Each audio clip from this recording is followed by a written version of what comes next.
The price increase you are about to see coming has almost nothing to do with the animal. It has to do with the metal wrapped around it. Right now, the cost of the steel and aluminum used to make a single can has been rising sharply, and that cost lands on every canned protein on the shelf before the meat inside it even factors in. That is not a guess. That is packaging economics moving in a direction that changes what 11 specific canned meats are going to cost you within the next few months. And the order in which they get more expensive is not the order most people would predict. Stick with this for the next few minutes, because by the end you will know exactly which of these 11 items to buy now, which ones can wait, and which one on this list almost nobody stocks, even though it might be the single most efficient protein dollar you can spend this year. Before any of that, one quick note on why this matters more than it might seem at first glance. Canned protein sits in a strange blind spot in most households. People will happily compare prices on fresh chicken breast or ground beef from one visit to the next, because those numbers change often enough to notice. But the canned aisle gets treated as a kind of frozen category. Prices assumed to be stable simply because they always have been.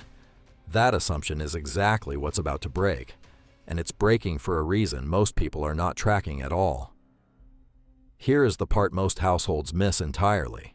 The United States Department of Agriculture's Economic Research Service has been tracking food-at-home prices for 2026, and the projection puts overall grocery inflation somewhere between 2.5 and 3.6% for the year.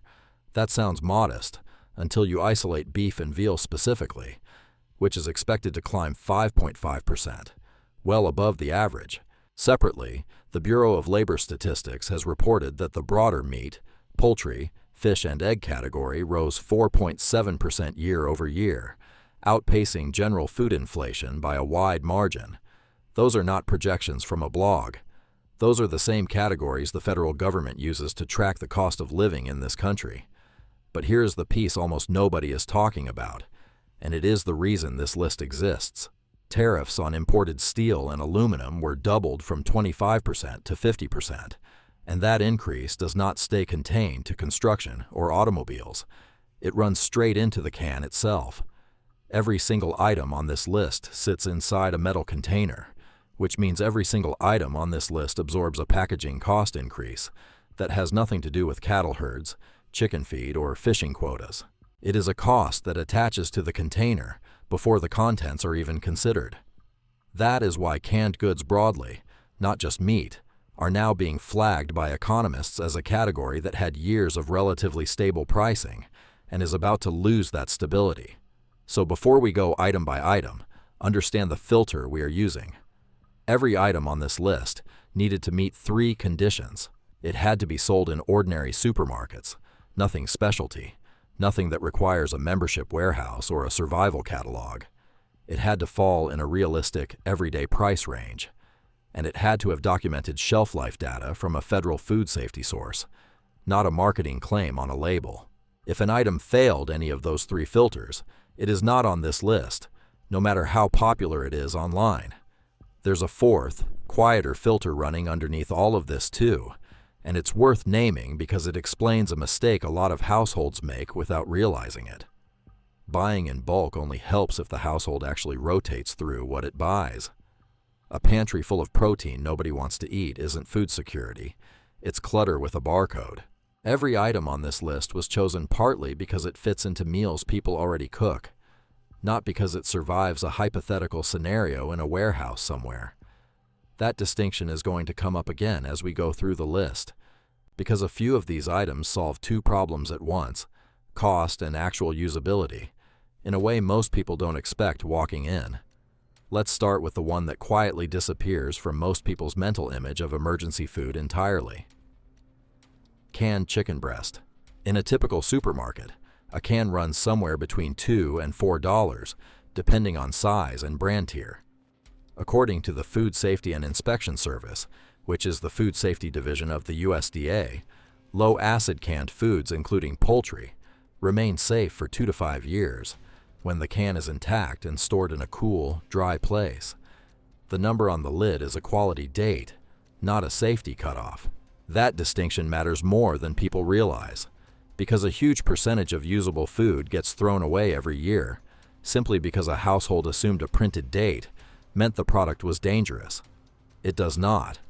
It means the manufacturer is only vouching for peak flavor and texture past that point, not that the product becomes unsafe the day after. Now here is where the human dimension comes in, because a spreadsheet of proteins and prices does not capture what actually happens to a household under stress. When routines break down, whether from a storm, a job loss, or simply a stretch of tight weeks, the thing that erodes first is not calories, it is variety. Eating the same bland protein meal after meal creates something nutrition researchers sometimes call palate fatigue, and it is a real driver of why people abandon their own food storage plans halfway through a crisis. Canned chicken breast earns its spot on this list because it absorbs seasoning and adapts into different meals easily, which protects morale in a way that a single dense survival bar simply cannot. Does that sound familiar? The idea that the emotional side of food storage matters as much as the caloric side. Keep that thought, because it comes back later with an item most people would never expect to see on this kind of list. There's also a rotation habit worth mentioning right here at the start, because it applies to every single item on this list, and almost nobody talks about it. Buy new stock, place it behind the older cans, and pull from the front. It's the same system grocery stores use on their own shelves, and it costs nothing to copy at home. Do that consistently, and shelf life stops being something you have to think about at all, because nothing sits long enough to approach its quality window in the first place. Moving to the second item, canned tuna. This one is already a pantry staple in most homes, typically priced between $1 and $3 per can, depending on whether it is packed in water or oil. The same FSS shelf stability window applies here, 2 to 5 years for the low-acid version, though tuna packed in oil can behave slightly differently over time due to fat oxidation, which affects taste more than safety. Tuna's advantage is portability and protein density per ounce, and it requires zero preparation. No pot, no stove, no water source needed. That single detail becomes disproportionately important during any scenario where utilities are unreliable. Third, canned salmon.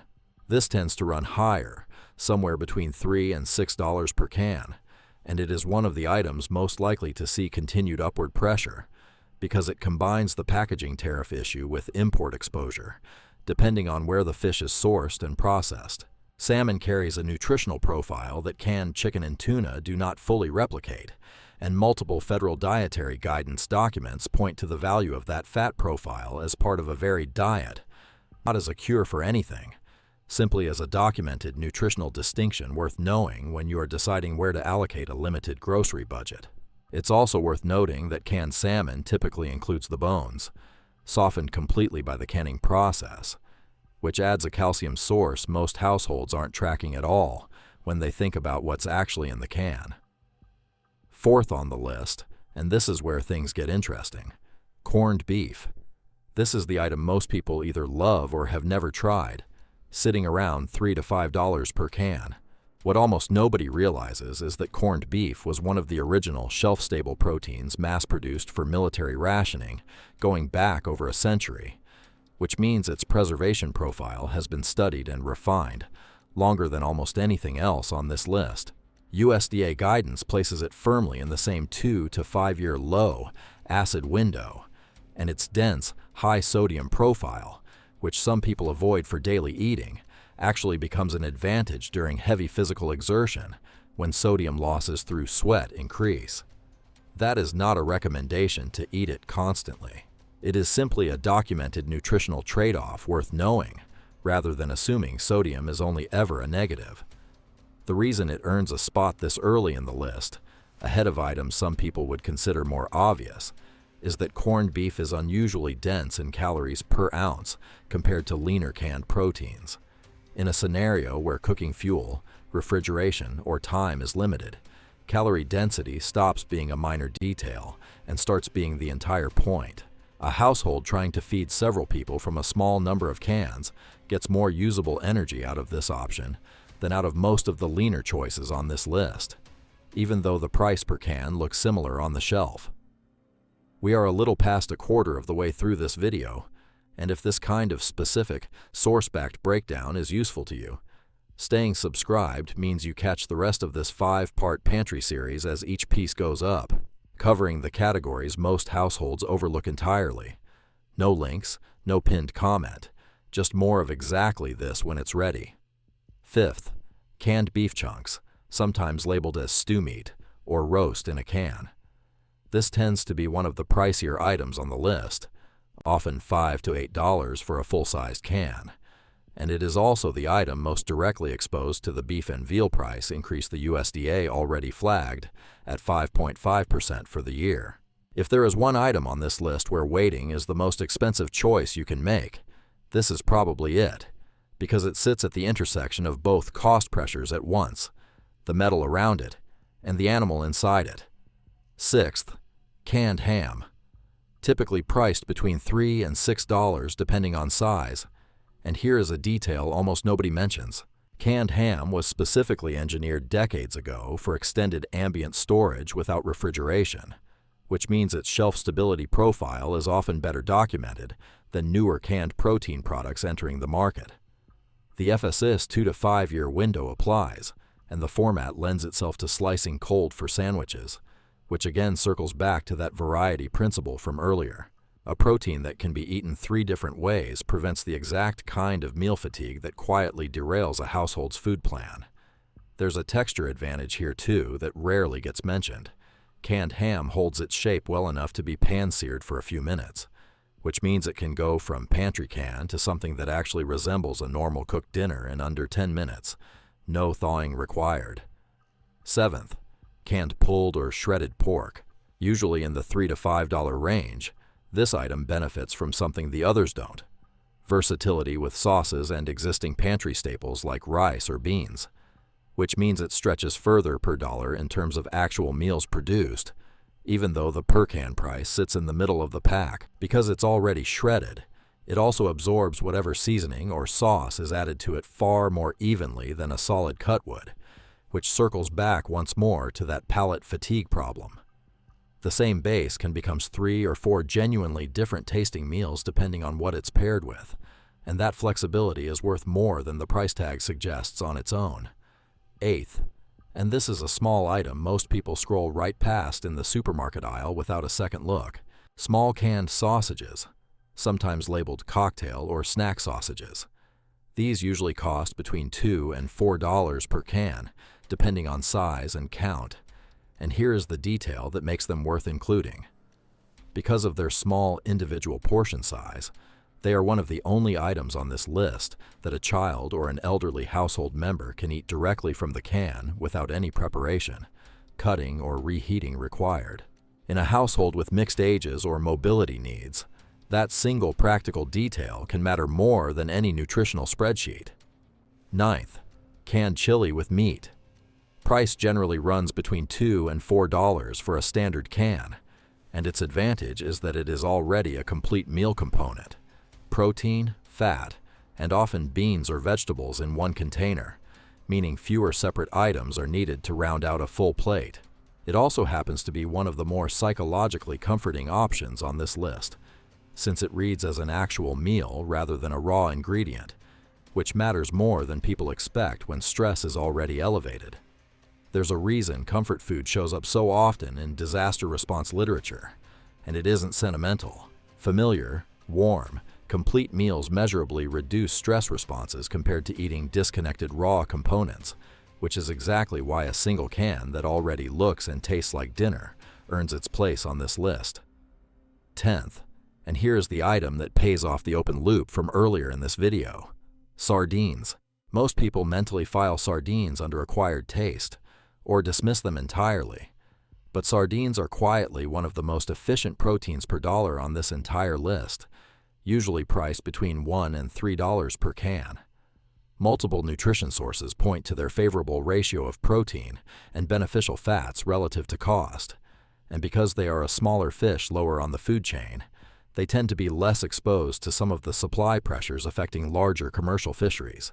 The reason this connects back to the palate fatigue point from earlier in the video is that sardines, unlike almost everything else on this list, can be eaten cold, straight from the can, with almost no preparation and no real cooking skill required, which makes them one of the lowest effort proteins available anywhere in a supermarket. And the 11th item, the one that almost never makes it onto lists like this, because it does not photograph well and does not have an obvious brand identity in most people's minds, pressed or potted meat spread, generally the least expensive item on this entire list, often under $2 per can. Its low price reflects lower cut quality, not lower shelf stability, and it falls under the exact same FSS low acid guidance as every other item here. Its real value shows up in a scenario few people think through in advance: extremely tight budget weeks where stretching a small amount of protein across several meals through spreading, mixing, or blending into other dishes matters more than having a large single serving.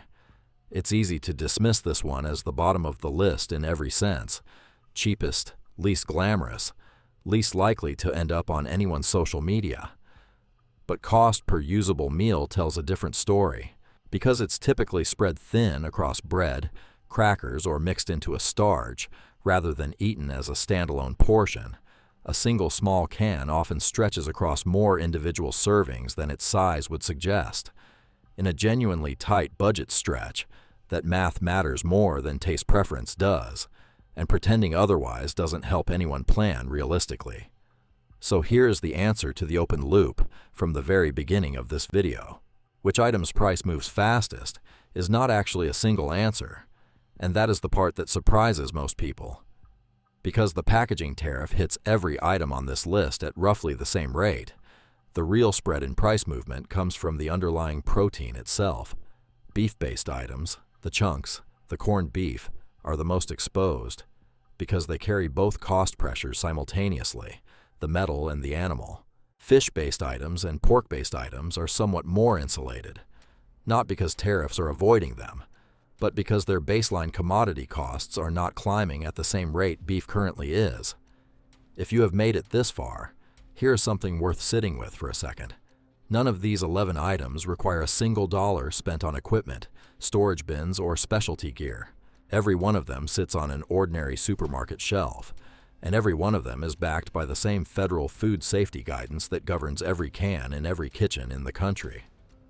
This was never about building a bunker mentality. It's about recognizing which decisions have already been made upstream, in packaging costs and commodity markets, before they ever show up as a higher number at the register. Put another way, none of this required predicting the future. It required reading numbers that were already public. The USDA already published its price outlook. The tariff schedule on steel and aluminum already went into effect. The only thing separating a household that adjusts early from one that gets surprised later is whether someone actually looked at where those two data points intersect. And canned protein happens to sit exactly at that intersection. It's also worth addressing the question that probably crossed your mind, somewhere around the middle of this list. Is any of this actually worth the effort for a handful of dollars per can? On any single purchase, no, not really. But food spending compounds the same way any other recurring expense does. A household that consistently buys the beef-based items during a period of accelerating cost, instead of spacing purchases out or switching toward the items with more insulated pricing, ends up paying a meaningfully different total over the course of a year. Small, repeated decisions are exactly the kind of thing that's easy to dismiss individually and expensive to ignore collectively. One more thing worth saying, honestly, before we close this out. Everything covered here is about food storage economics and general shelf stability guidance, not personal dietary advice.